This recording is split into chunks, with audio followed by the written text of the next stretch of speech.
neutras e que existem diferentes modos de olhar para o mesmo objeto é fundamental. Tem aí uma concepção de ciência, tem uma concepção de sujeito, tem uma concepção de educação, tem uma concepção de mundo, da qual às vezes não se tem muita clareza, só se vai ter depois, né, quando se olha. Por exemplo, no estágio, muitas vezes eles descobrem, então por isso que eu aprendi o que eu aprendi lá naquela disciplina, né, da linguística formal. Aí que faz sentido, aí perdeu a oportunidade de fazer a relação lá no momento mesmo em que aprendeu, né? Isso é uma coisa que está, eu acho que esse praxeológico teu, João, ele é fundamental para nós pensarmos agora um currículo que então se ocupe da licenciatura e do bacharelado. É assim, ó, quando tu está estudando lá fonética e fonologia, né, então tem que estudar sim. Agora, como esse conhecimento vai me ajudar lá como professor de língua portuguesa na escola? Como esse conhecimento de semântica, por exemplo, que você usou, nosso trabalho é todo o tempo com significação. Né? Agora, por exemplo, assim, são coisas bem pontuais, mas é só para entender um pouquinho isso. Por exemplo, um dos grupos que está trabalhando com o texto fez a pergunta: você concorda com a opinião do autor? Começaram a interpretação do texto por ali. Primeiro eu tenho que saber qual é a opinião do autor. Primeiro o aluno tem que identificar qual é a opinião do autor no texto. O que o autor defende? Aí depois eu posso dizer se eu concordo ou não, mas primeiro eu tenho que identificar o que ele defende. Né? Então, às vezes, são coisas assim, já secundariza o texto na origem, isso é bem comum. Né? Propositivamente falando, eu penso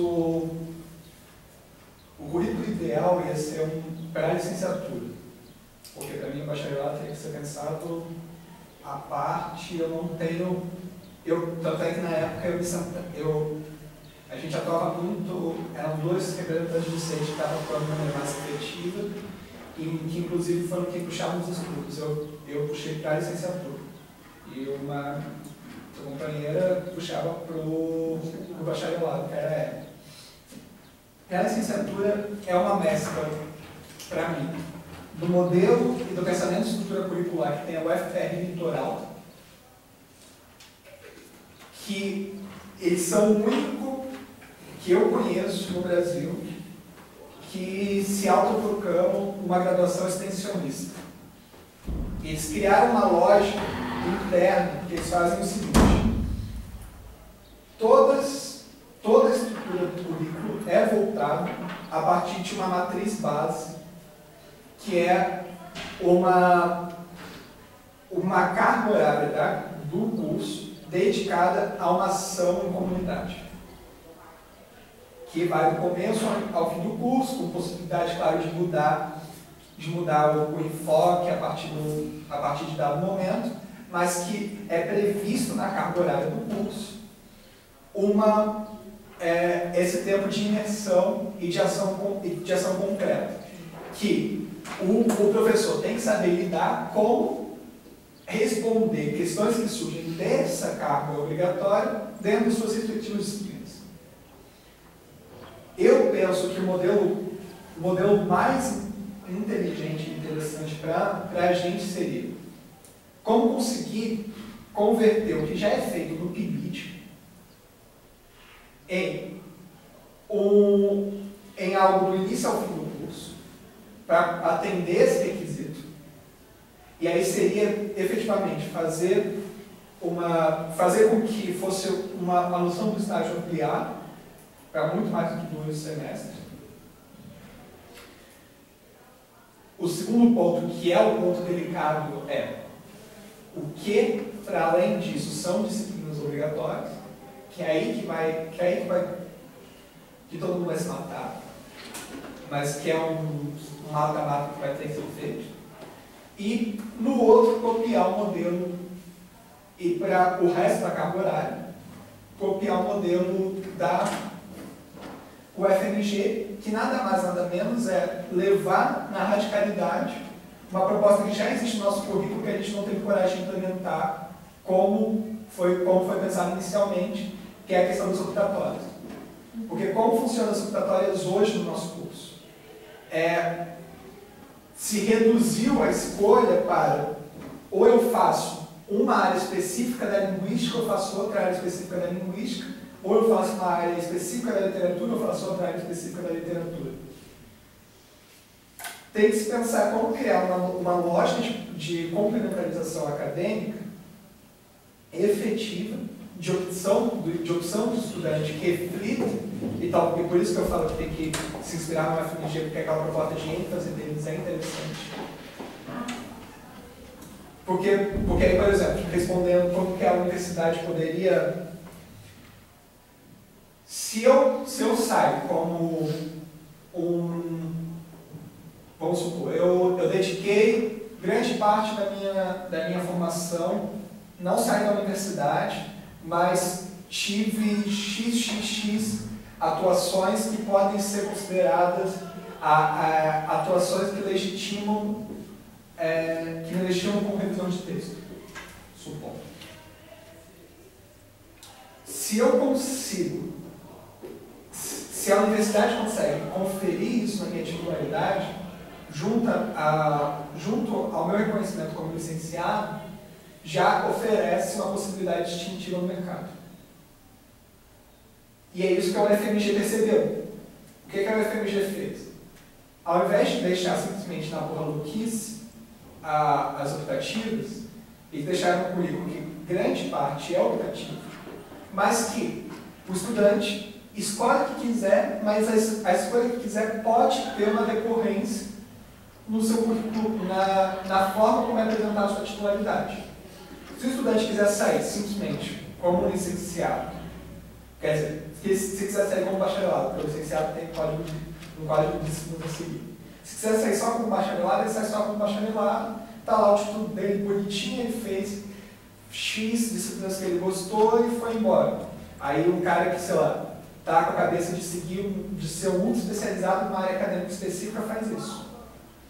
Agora, se o cara está pensando, eu quero algo para fora da universidade, então o curso me recomenda a seguir esse trajeto para ter uma formação sólida nesse sentido. Então eu vou lá e faço essa formação nesse trajeto. As dificuldades desse projeto.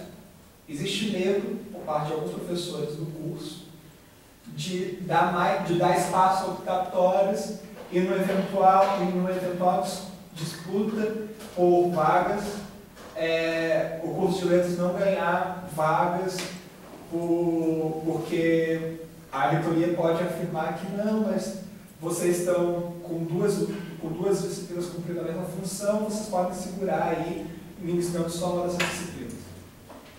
Esse é o medo que já foi manifestado da parte de alguns professores para evitar qualquer tentativa de criar um currículo aberto. E o outro limite efetivamente, para criar um currículo praxeológico, você precisa pensar como lidar que o regime, por exemplo, de uma disciplina de estágio é muito mais custoso do ponto de vista de pessoal. Tanto desgaste individual do professor, quanto para a universidade, porque são menos alunos por disciplina. Então, é um modelo custoso. Teria que se pensar qual é a alternativa a ser oferecida para a universidade para que isso seja menos custoso. Talvez começando com um modelo que possa abranger mais estudantes e afunilando até que no final do curso tenha que desde o início do curso tenha um modelo de estágio ampliado, mas que realmente precise ter a relação de, eu acho que vocês 15 ou 20. Não, na verdade as disciplinas, a turma é de 8 alunos. De 8 alunos. Para desdobrar tem que ter 13. Até 12 a gente tem que ficar... Até 12. Mas eu, por exemplo, esse semestre, que os alunos acabaram desistindo quando foram ver o que era o estágio, assim, só para ter uma ideia disso que o João Gabriel disse. Claro que agora acumulou por causa da greve, mas eu estou há 2 semanas, eu e os estagiários, não só eu que eles também, nós estamos indo todas as tardes na escola. Eu estou há 2 semanas, todas as tardes na escola. Não tem nenhum outro professor da universidade que tenha essa carga horária de trabalho em sala de aula. Eu e os estagiários, todas as tardes, semana passada e essa semana.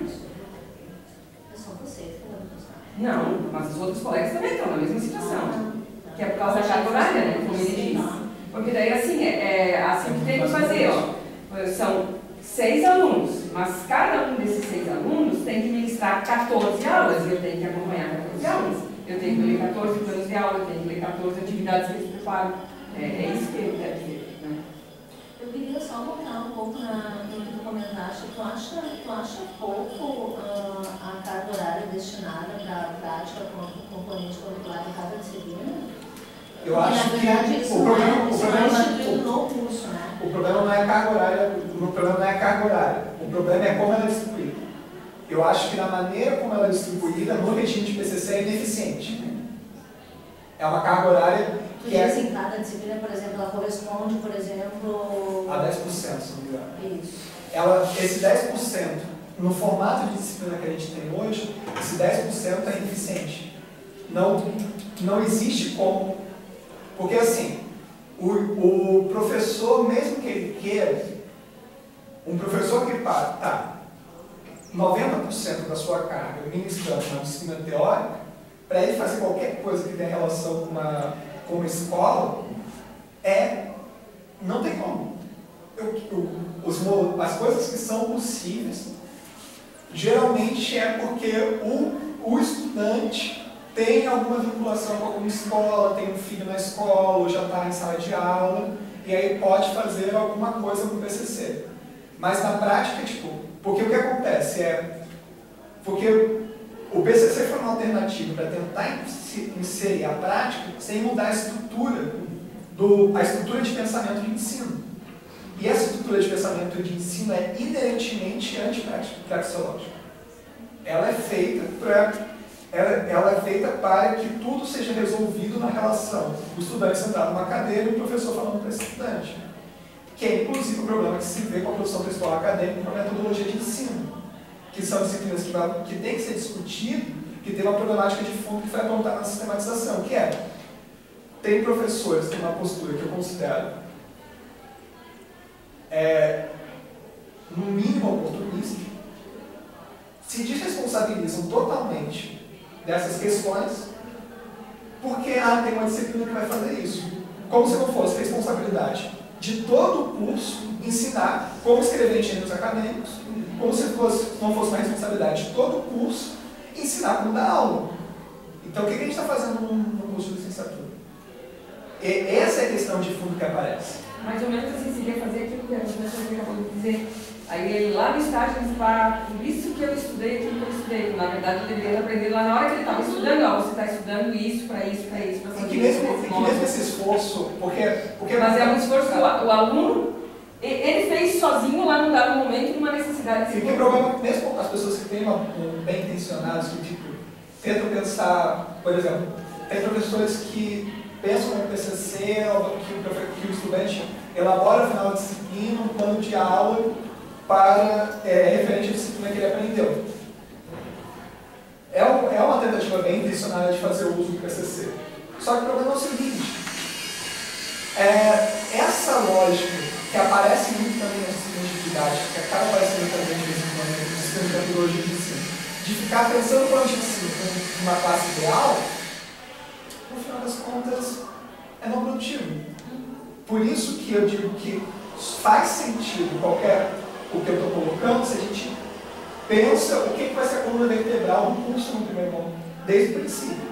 E para mim tem que ser alguma estrutura praxeológica efetiva. Uma lógica que eu estou chamando aqui de estágio ampliado, mas que pode dar outros nomes, que seja como, desde o começo, o estudante tem vinculação com algum espaço, um loco, que a partir dessas questões específicas que surgem dessa vivência em loco, ele possa dar uma noção de totalidade ao projeto de curso. Para mim, é a única forma que a gente consegue achar uma solução efetiva para o problema da licenciatura.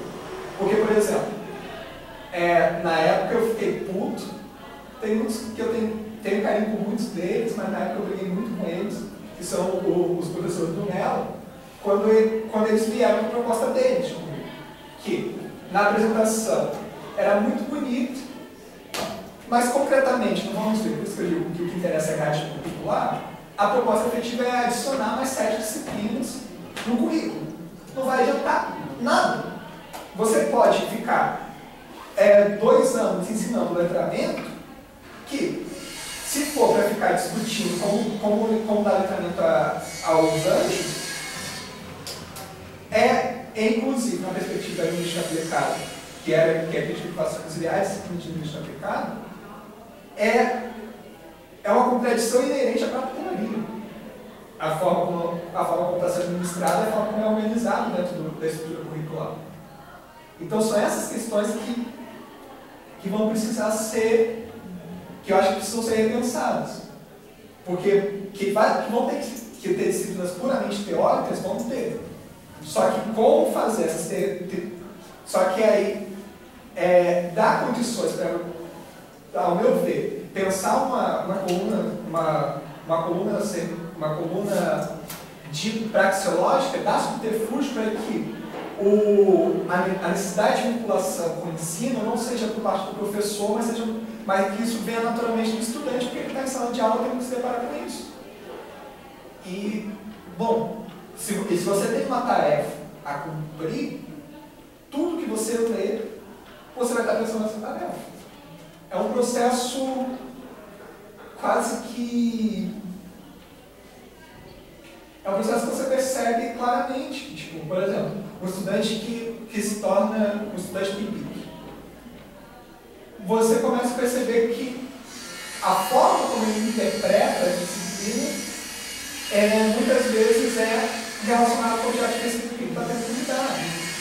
Ou um estudante, por exemplo, o meu exemplo pessoal, 95% do meu curso foi aproveitado em decorrência da minha militância estudantil. O que eu relacionava com o meu cotidiano de discussão da universidade, que foi o que eu participava do que eu fazendo, eu absorvia. Outras coisas não ganharam tanto significado para mim naquele momento. Quando eu fui ter participado do estágio, eu senti deficiência em coisas que não tinham, em coisas que eu aprendi por decorrência da minha integração de universidade, da importância musical, principalmente a área discursiva e tudo mais, para mim foi facílimo fazer. Coisas que se relacionavam a outras áreas de conhecimento, como, por exemplo, como ensinar gramática na escola, como ensinar metalinguística, eu não sabia. Eu mexi em algumas coisas e percebi, por exemplo, é muito mais fácil ensinar a sintaxe da maneira lógica, realmente, do que ensinar pela gramática. Só que eu preciso de um subterfúgio que eu não me sinto tão preparado quanto eu deveria para fazer isso. A tarefa de pensar uma transposição didática, por exemplo, disso. São questões que poderiam já ter surgido para mim muito antes, se eu estivesse em sala de aula muito antes.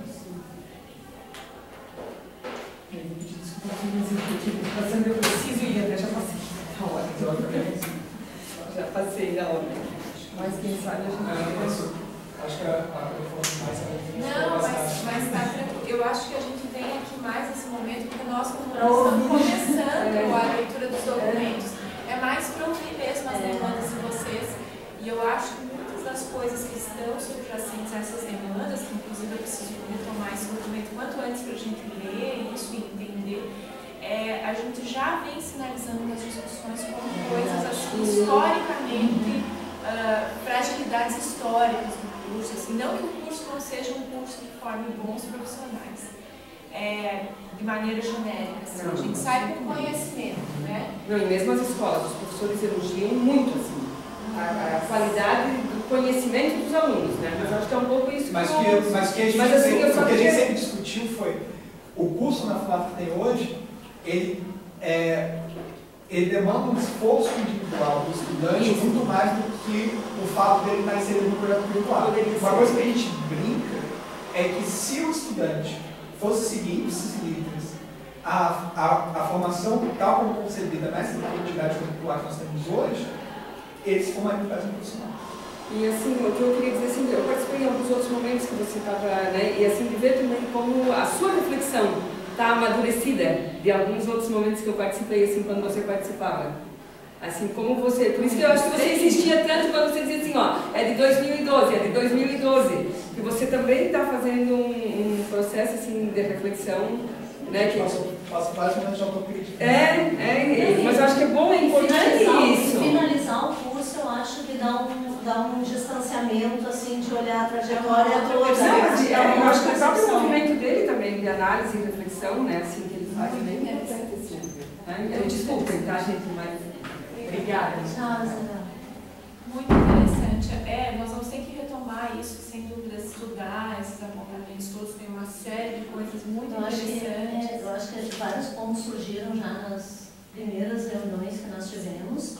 E alguns pontos assim que eu concordo com muitos deles, né, da posição que você levantou, a gente inclusive discutiu isso, e a dificuldade que é, por exemplo, não é tão simples, né, por exemplo, vamos fazer como na universidade tal se faz, ou vamos, porque eu acho que as coisas são muito mais complicadas, porque certamente também tem problemas, né, então a gente tem que procurar analisar bastante, porque a gente tem um grupo de professores aqui, a gente tem expectativas de alunos daqui, a gente tem uma rede de escolas daqui, que não é a do Paraná, que não é a de Santa Maria. Então, assim, estudar todas essas realidades dentro do nosso contexto para procurar também um curso que, de alguma forma, né, vá ao encontro do que disseste, que é de olhar um pouco o mercado para alunos que visam esse mercado, porque realmente são poucos os alunos, considerando todos, os que vão ficar numa pós-graduação, né?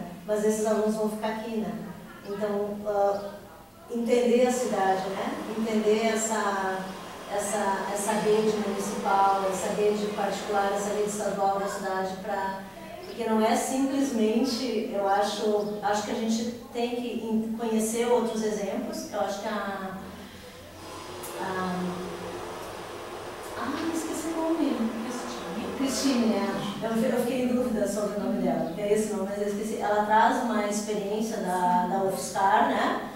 Que é interessante, e a gente discutiu essa experiência e simplesmente essa experiência não poderia ser implantada aqui, né? Então a gente tem que discutir isso, e eu acho que tem pontos também, acho que tem muitos pontos que os alunos colocaram, que você relatou, que a gente tem que ver e que não são tão simples de resolver, não, né? Porque às vezes a gente vai para outro extremo aí e a gente vai, de repente, receber uma avaliação também bem pauleira, porque a gente vai estar indo no outro extremo. Então tem que ser bem estudado. Uma coisa, por isso, esse foi sempre cuidado, que assim, exatamente a terceira parte que eu ia falar, eu acabei cortando principalmente por não ter tanto. O centro acadêmico não está aqui e coisa e tal, que é um diálogo seria um diálogo mais direto da relação de quem já foi representante estudantil com quem vai ser representante estudantil. Uma coisa que tem que estar clara é o seguinte: assim como os professores às vezes têm que, para fazer uma discussão séria de currículo, tem que sair de uma certa zona de conforto. Por quê? Sejam sinceros. Materialmente falando para o professor, o que significa ou não uma reforma curricular é se vai dar uma disciplina, vai ministrar de uma maneira uma aula que vai se sentir um pouco mais confortável em dar. Porque salarialmente não vai mudar a carga horária. Então, é uma zona de conforto, e que é uma zona de conforto que reflete, na última ideia, morreu com inanição, efetivamente. Por quê? Grande maioria das reuniões era eu e o José Ernesto. Porque os outros representantes, a gente fez todas as maneiras possíveis. Eu e o José Ernesto, a gente leu a grade de horários de todos os professores, achou os pontos comuns em vazio, perguntou para a pós-graduação qual eram os horários, se os horários batiam com os horários também mais livres deles, batiam, inclusive, porque alguns lugares já eram planejados para ser momentos de reunião, marcamos, tomamos cuidado para que não batesse com outras reuniões de departamentos, de pós-graduação e coisa e tal, e mesmo assim os professores não vinham. Isso foi uma coisa concreta que a gente se deparou. Chegava um momento que não vinha. E, curiosamente, o momento que as pessoas deixam de vir é depois que passa da época diagnóstica. No diagnóstico, todo mundo concorda sobre as mil maravilhas, de fato, os pontos de fragilidade do currículo estão sendo apontados desde que o currículo começou a ser implementado. Agora, quando se pensa a solução, que aí é preciso doer na carne de que esse currículo foi implementado dessa forma porque interessa, sim, a alguns setores expressivos do curso, aí o buraco começa a ficar mais embaixo. E para os estudantes, o problema dos estudantes que a gente precisa colocar na própria pele também é o seguinte: a gente, ou muitos de nós, vem sofrendo um reflexo do que é hoje o imaginário comum do que é um curso de letras. Vem querendo ser professor de cursinho, muitas vezes. Querendo aprender, os que querem ser professores ainda, né? Porque os que não vêm porque gostaram da disciplina de português e tem uma ideia difusa de que tem que ingressar na universidade. Então, existe um processo de enfrentamento, isso aí na época eu discutia muito com a Susan, porque o texto, vocês vão ler, tem lá os documentos, o texto de 2009 sobre acadêmica é terrível. Reproduz uma posição que é basicamente, todos os esforços do pensamento acadêmico dos últimos anos de lidar com certas questões, a gente não quer lidar. A forma como lida com a questão da gramática normativa é extremamente problemática. Um certo enfoque numa questão de mercado de trabalho que é assim, o que eu preciso é o mesmo conjunto de conhecimentos que meu professor tinha. Se não for esse conjunto de conhecimentos, não me interessa o academicismo. Como se não fosse papel da universidade exatamente atualizar esse conjunto de conhecimentos. Então a gente tem que se deparar com isso. Só que só se depara com isso, que aí que tá. Para mim, uma coisa que tem que ser retomada urgentemente como política de curso é um processo sério de avaliação. Que você pode confrontar tanto o estudante, porque no final das contas, o que acontecia?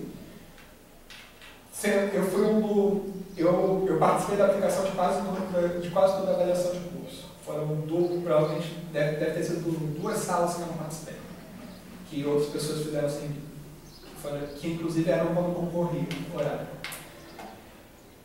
O que se percebeu na prática? O estudante que tinha essa posição um pouco mais, eu quero o horizonte de ensino é o horizonte de um modelo de cursinho, ele era questionado e surgiam questões entre a turma no momento que às vezes parecia ter sido a primeira vez que as opiniões sobre ensino eram confrontadas entre as diversas pessoas que estavam naquela sala de aula. E aí isso gerava um amadurecimento da turma e dos estudantes sobre o entendimento do que estavam falando ali muito grande. E é algo que a gente está cada vez perdendo. Está perdendo um momento sério em que, se for parar para ver seriamente, está entrando 2 perfis.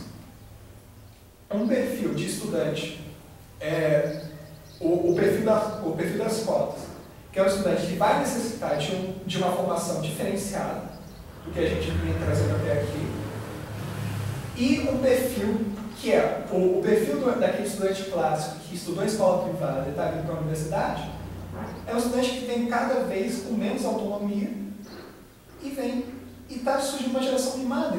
Quem deu aula, eu dei aula de aplicação, e a gente percebe que no berço está piorando ainda. Uma geração que está com problema, que saiu inclusive um estudo recentemente de universidades privadas que estão tendo que fazer conselho de professores, que eles pegam a nata da nata desse setor. Dessas universidades pagam mais de 1.000 porradas por mensalidade. Então é uma conjuntura delicada que vai estar com 2 tipos muito diferentes de estudantes em sala de aula, que se não tem um processo de reflexão contínua no curso, se permite ligar o piloto automático, vai acontecer as besteiras que já aconteceu, de ter professor aqui que fala que evasão é porque a nota de corte não é o suficiente, de falar que não quer dar aula, que veio para dar aula de universidade e não para suprir lacuna de ensino, e que por isso se recusa a mudar seu método de dar aula. Vai ter professor falando isso, por um lado, e fazendo uma exclusão na cara dura dos setores principalmente dos que entram sobre cotas, e um grupo de estudantes que estão cada vez mais dispostos a seguir a corrente e que não se engajam efetivamente pouco no curso. Uma última pergunta, assim. Qual é a periodicidade da aplicação da avaliação? Eu acredito que tinha que ser semestral. Tá, não, qual é A gente tem, a lista? Hoje não tem mais. A última foi a de 2012. A última foi de 2012. 2012-1. A gente tentou fazer de 2012-2, a gente chegou a fazer com algumas disciplinas e teve problema interno no centro acadêmico que dificultou a sistematização. Então só tem as externas, Só tem a institucional, que avalia o professor entregou ou não produz. Então, eu não tenho essa de. Você tem, Rosângela? Parece que há um problema inclusive eu estava numa reunião de colegiado de um outro departamento do qual eu faço parte e eles reclamaram muito por conta disso, porque as avaliações são feitas, mas os resultados não chegam aos professores. Então é uma coisa que talvez a gente consiga resgatar, mas não puxar. E quem faz e quem elabora e escolhe é o NDE, a avaliação. É quem está. Não existe uma legislação. A institucional é feita pela pró-reitoria de graduação. A não institucional não existe nenhuma regulamentação. Não precisa ser feita, então. Não precisa ser feita. Isso o que aconteceu foi uma decisão, na época, quem bancou isso foi o centro acadêmico, com um trabalho em conjunto com a Rosângela Camilo. Eu defendo. Que era do NDE ou não? Não, era chefe do departamento. Chefe do departamento. O que aconteceu foi que, inclusive, a partir das discussões disso, a gente começou a apontar o problema de que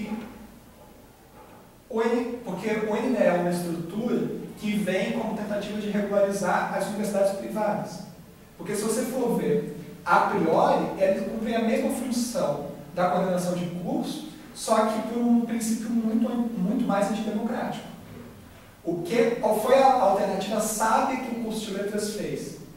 Dedicou esse lucro para a problemática de reforma curricular e não deu as atribuições que o NDE tem por lei. Foi isso que aconteceu na prática. E que eu considero uma alternativa muito sábia, porque garante um espaço mais democrático nas decisões maiores do curso. Só que isso também implicava que, por ser um núcleo docente estruturante, não tinha participação estudantil. A gente conseguiu na época, porque essa discussão foi trazendo a necessidade de ter estudantes participando do processo.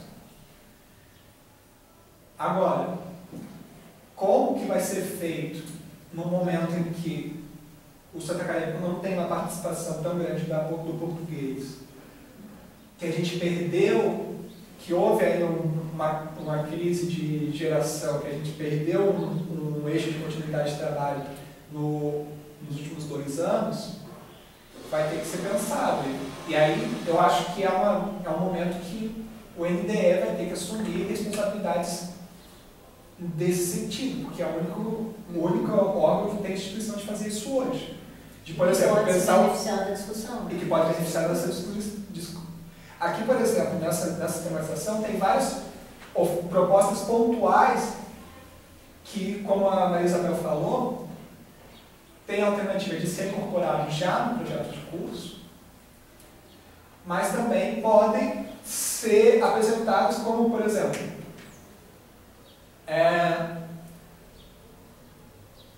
porque um desafio que a ideia vai ter que se deparar é o que efetivamente é problema do currículo, o que é problema da sua implementação. Aqui, apontar muitas questões de problemas de implementação do currículo, para além de problemas estruturais, como, por exemplo, o fato de que não adianta ter optatórias se o estudante não sabe o que vai ser ministrado se não condiz com a ementa. Não adianta trabalhar com perspectivas epistemológicas diferentes se isso não é trazido dentro do curso. Não adianta o estudante ter os ACCs uma penca de excelência em pesquisa se não existe nenhuma forma, o curso não oferece nenhuma forma de que o estudante faça pesquisa fora dos PIBICs. Várias questões que são questões de implementação de currículo e que vão ter que ser refletidos. O que já pode ser apresentado como questões emergenciais que já devem ser solucionadas a curto prazo no curso de letras e questões que não são solucionadas dentro desse currículo e que vão ter que ser levadas para um novo currículo. Por exemplo, uma questão que vai ter que ser pensada no momento estava comentando com a Rosângela antes, na época a gente percebeu que existe uma gordura extra, que a gente brincou, de horas. O nosso curso hoje ultrapassa as horas mínimas do MEC. Mas agora ele fica quem das horas mínimas, com a nova resolução? Agora fica quem? Só que parte dessas horas são dedicadas à pesquisa e extensão que incorpora as CCs. Então tem que calcular o que efetivamente fica quem, ou se incorporamos as CCs a gente... Ainda não alcança. Ainda não alcança? Ainda não alcança. Mas sim, é uma coisa que a gente vai ter que pensar. Porque vai ter que pensar, porque um desafio grande principalmente no noturno, como é que você cria um curso que é algo que o estudante possa pesquisar e fazer extensão se ele só tem um turno disponível para o curso. A gente nunca, o curso, hoje em dia, ninguém se propôs a lidar com essa questão. E é uma questão que vai ter que ser lidada. Porque agora, se a proposta de bacharelado for efetivamente o vespertino, na prática, vão ter 2 cursos assim. Porque o pessoal do bacharelado vespertino vai ficar restrito ao seu período ali. Muito provavelmente. Porque o que acaba acontecendo é que, como tem diurno, vespertino e noturno no curso de português, muitos estudantes são, no final das contas, estudantes integrais. Que ficam oscilando, pegando disciplina da tarde, da manhã, quem pode às vezes da noite, e acabam se dedicando integralmente à universidade. Por esses estudantes acabam ingressando no PIBIC, no PET, e em projetos de extensões e tal. A gente está, uma mudança de currículo de separação bacharelado e licenciatura, vai criar um outro perfil de estudante que não vai ser mais esse perfil integral. Mais ou menos. Depende como a gente está Depende pensando, como, né? Porque a gente está depende. pensando, na verdade, em diminuir, é uma ideia que surgiu, diminuir muito essas disciplinas obrigatórias e trabalhar com disciplinas que, na verdade, abrir mais o leque, né? Para que ele tenha mais autonomia nessa escolha, que não seja tão restrito, que não sejam optativas entre duas, na verdade. Que é o modelo da UFMG que eu falo. Exatamente. Então isso surgiu já numa das nossas reuniões, só que isso precisa ser muito discutido, assim, ser viabilizado, né? Quem é crítico desse modelo é a Rosângela Ramos, pelo menos que eu relatei. Eu acho que se a gente for seguir o caminho, a lógica de raciocínio que a Rosângela seguiu, a gente não vai fazer mudança nenhuma. Agora, é uma coisa que quando a fala, porque a gente trouxe, o departamento trouxe um professor da PUC, não me lembro de qual das PUCs, mas que nela que convidou. A Roberta convidou o professor do curso de Linguística da Unicamp. E o Nelly convidou um professor de grego da UFMG. A fala do professor da UFMG foi fantástica nesse sentido, que falou, cara, no final das contas, existe, pelo pressuposto de autonomia universitária e tudo mais, um certo limite onde dá para ser transgressor. Que você não precisa seguir ipsis literis. Tanto é que, por exemplo, eles têm conseguido até hoje barrar a separação bacharelado e licenciatura, porque no projeto de curso deles faz sentido não haver essa separação. Só que isso depende que é também o que eu tive a oportunidade de... Eu fiquei de lá, mas não consegui por muitas coisas, eu só consegui falar com ele algumas vezes no telefone, que foi o cara que fez a concepção da UFPR Litoral, e é uma coisa que ele falou também. Um projeto curricular diferente de matrizes, ou transgressor em algum sentido, se sustenta se as pessoas acreditam nele. Então, se criar um modelo que tenha grande parte dos professores que acreditam que é o melhor modelo, e principalmente, se os estudantes bancam o modelo, pode inclusive questionar diretrizes do próprio MEC. O exemplo, a UFMG é um exemplo concreto disso. As pessoas acreditam naquele currículo e bancam. Só que é uma construção que vai ter que ver e que vai ter que ver que a gente está numa conjuntura de apatia, tanto por parte de professores quanto por parte dos estudantes, muito grande hoje na UFMG. O nosso curso é apático hoje. E não é à toa que, se você for ver, o núcleo docente estruturante não é à toa que quem está puxando são os professores recém-ingressos. Mas o pessoal está bem envolvido, né? Bem engajado. Não tem muita apatia lá, não. Na verdade, o que acontece, eu acho, mas olha, por que vocês falaram até agora? A Lazarotto, vocês duas, a Cristine, é tudo pessoal novo. Isso você não tem que levar em consideração.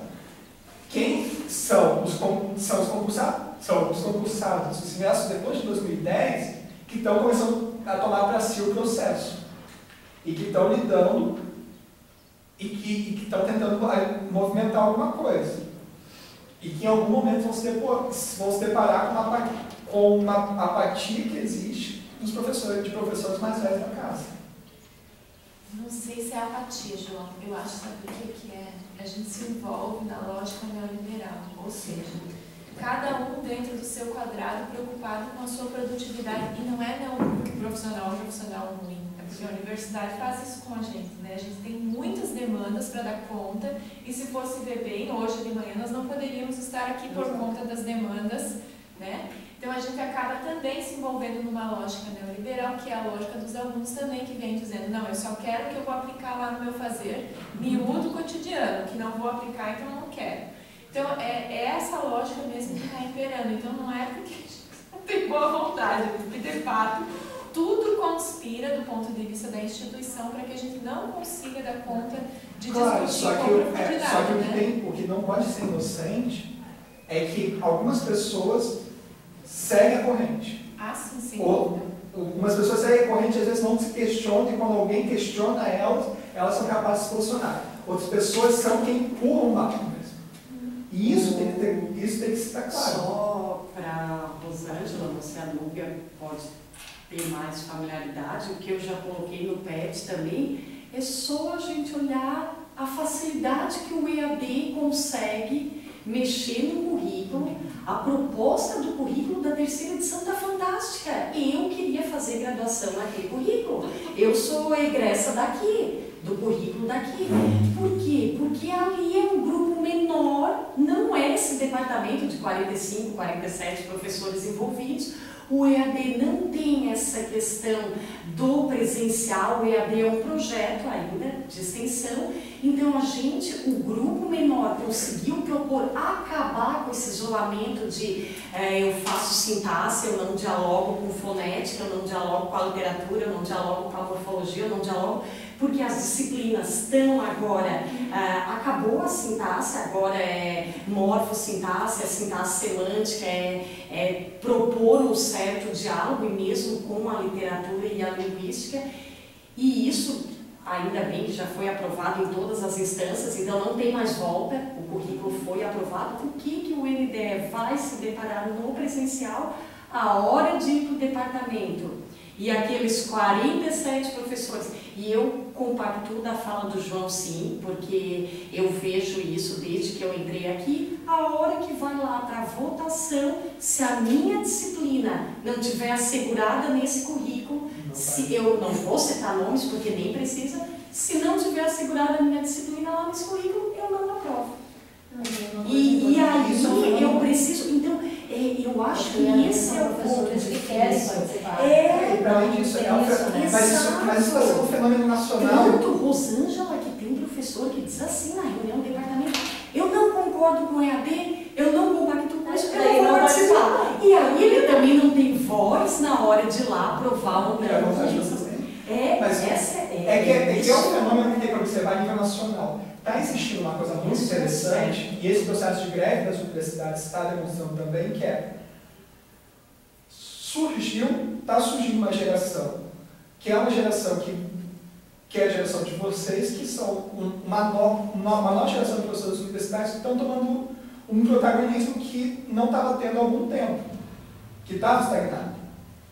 Isso está sendo percebido pela atuação.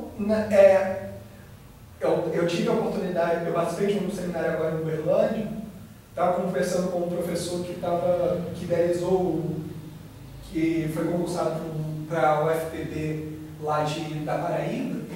Ele estava comentando que os sindicalistas antigos, os professores, estão chocados porque eles sempre contaram que essa nova geração ia ser os alienados, que não iam participar de nada, blá blá blá blá blá. Está sendo exatamente o inverso. A participação mais efetiva, a maior quantidade de grevistas não são das novas gerações. Enquanto as antigas gerações estão mantendo uma lógica de continuismo, em grande maioria. Isso não tem aparecido só em movimentos de greve, de luta por questões salariais e coisa e tal. Tem aparecido também em movimentos de reforma curricular. O NDE está com professores, a grande maioria ingressos depois de 2010, não é um caso específico da aula de português. Lá, esse professor da Paraíba, por exemplo, a gente estava conversando. Por quê? Vocês são uma geração que tiveram uma formação diferenciada, como a própria Maria Isabel está colocando, e que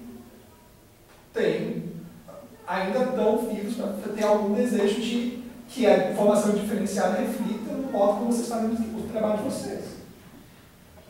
Agora, tem que estar ciente que isso é um desafio que vai aparecer, porque se não souber que o currículo é assim, não por foi um acaso, um acidente de percurso e não ficou bom, mas porque foi do interesse de algumas pessoas que certas debilidades do currículo continuassem exatamente porque existe uma lógica de produtivismo neoliberal que atende interesses de algumas pessoas, se não tiver isso claro, já deve ir para frente. Por quê?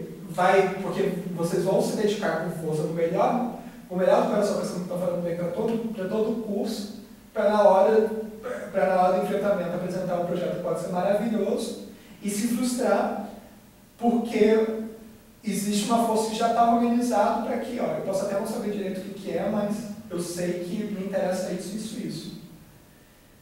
Então, se não juntar força, se não articular, se não tiver apoio estudantil principalmente, não vai para frente. Uma mudança de maior força. Acho que disso não resta dúvida, que a gente precisa ter consciência de que o projeto de reorganização do currículo ele tem que ser comprometido com o profissional que nós esperamos formar e não com as nossas ocupações, né? Sem dúvida nenhuma. Mas só que isso para sair do discurso e se efetuar em grade curricular, vai precisar de um acúmulo, e por isso que eu acho que é um papel estratégico.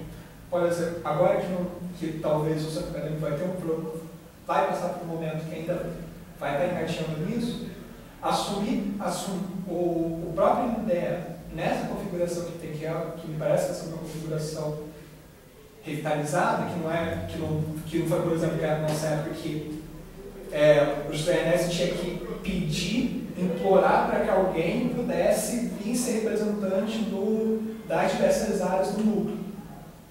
Me parece que já houve um engajamento inicial para participar do núcleo, que é muito importante.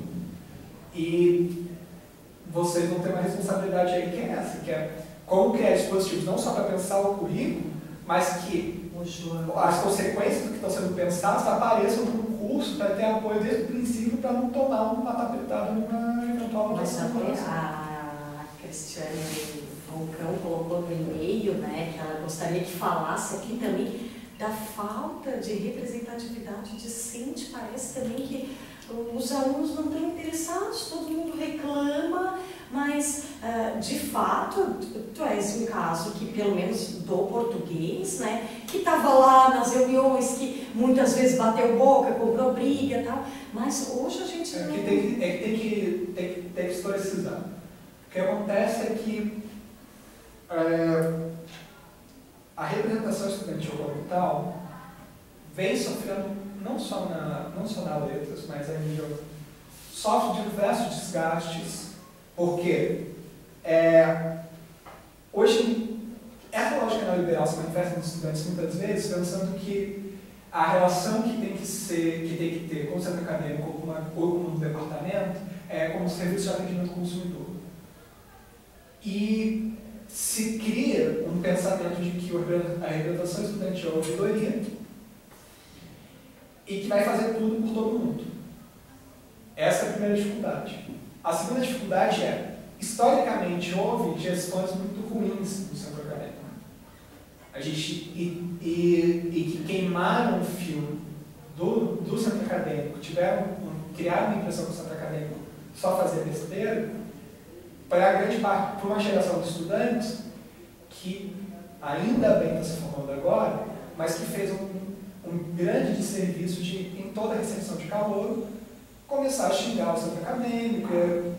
Muitas pessoas do centro acadêmico não eram as pessoas mais simpáticas do mundo, eu me incluo entre elas, que nunca gostei muito de ficar fazendo sala. E aí existia uma desmobilização nesse sentido. Isso foi gerando um desgaste.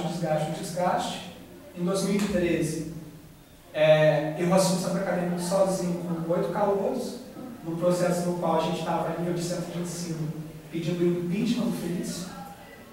Então, começa tem um acirramento muito grande, a gente não consegue dar conta, aí ressurge gente das cinzas do centro acadêmico, e aí, basicamente, quem se mobilizava na letras português entra em colapso.